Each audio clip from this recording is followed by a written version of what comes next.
নমস্কার, আপনারা দেখছেন ওঙ্কার বাংলার সঙ্গে রয়েছে দেবাঞ্জলি। নজর রাখবো জেলার বিশেষ কিছু খবরের দিকে।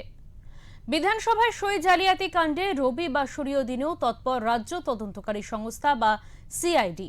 ভোট পর্ব মিটতেই বারবার নানান মামলার তদন্তের উদ্দেশ্যে হাজিরা দিতে হয়েছে অভিষেককে। এবার বিধানসভায় সই জালিয়াতি কাণ্ডে বেলেঘাটার তৃণমূল কংগ্রেস বিধায়ক কুণাল ঘোষ তাদের মুখোমুখি বসিয়ে জিজ্ঞাসাবাদের জল্পনা উতুঙ্গে। যদিও বিষয়টি নিয়ে সিআইডির তরফ থেকে এখনো পর্যন্ত আনুষ্ঠানিকভাবে কিছুই জানানো হয়নি।